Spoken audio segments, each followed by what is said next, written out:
Hi, I'm Katrina Miles, and I'm an editor for Shout Out JMU, a student-run feminist blog, and I'm with Janelle Bauer, one of our advisors, to talk about digital consciousness raising and feminist blogging.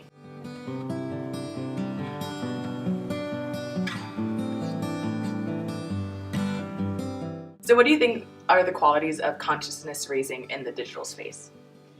Yeah, so when we think about feminism and having feminist conversations online, one of the question is what kind of interactions are we having? What kind of content are we producing? And there's a couple different ways that you can approach engaging in the digital space. And I like to use a metaphor for thinking about this. We know there's a lot of conversation that's happening, right? A lot of noise, a lot of people talking. And so if you sort of imagine that the digital space is a giant ballroom, right, with tons of people who are in there and they're all interested in topics related to feminism or feminist issues. And as you walk into that space, you have a couple different options for how you might engage with people. And I think one of the most traditional ways that people think about is what I would call this sort of podium approach. And so you walk into the ballroom, there's all these conversations going on. You pull out or you step up onto a podium and you sort of start to shout your message, right? What is the content that you have to share? What is it that you have to say? You start shouting and hope that someone will hear you and maybe want to come talk to you. Or just at least maybe that your message is getting out there to be part of what's happening. And I think instead of going with that approach, which is I think a pretty comfortable and easy place for people to enter the digital space and digital conversations, the approach we're trying to go for is more of what I would call the digital handshake.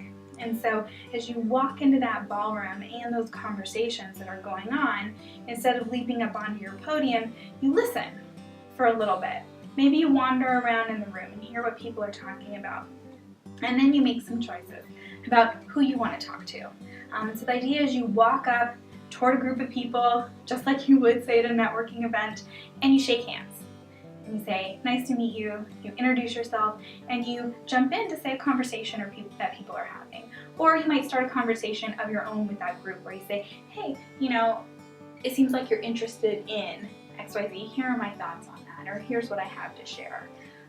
And so that's primarily this idea of the handshake and engaging with people who you would not necessarily ever have the opportunity to engage with. It's a way that we're thinking about developing opportunities for consciousness-raising conversations to happen in that digital space.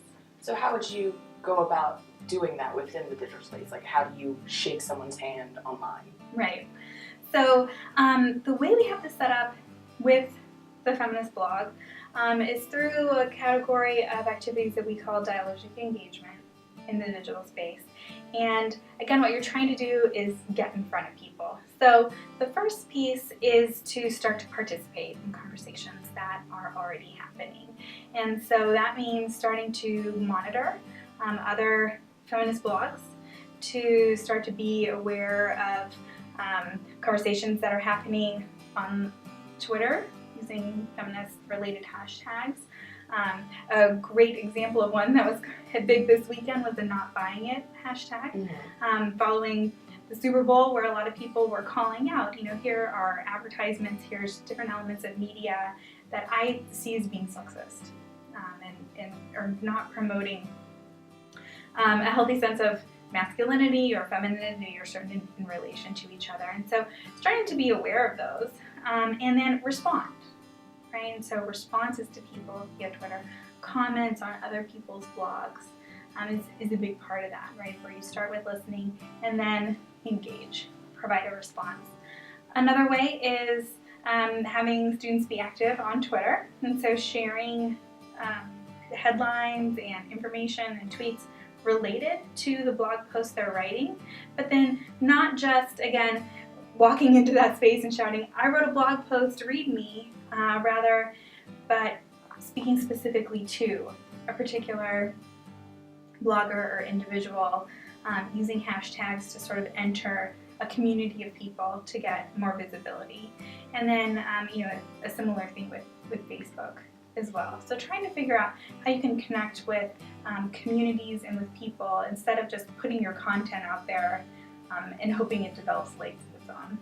Another piece of this consciousness raising in the digital space that we view as really important is the process of commenting on the blog.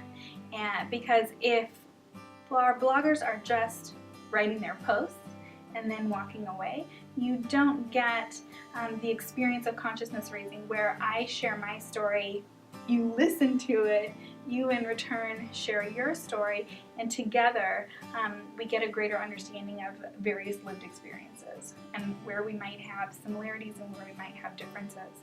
And so that's a really important value of face-to-face consciousness raising. And the way we try and replicate that in the blog in a slightly different way is through comments feature.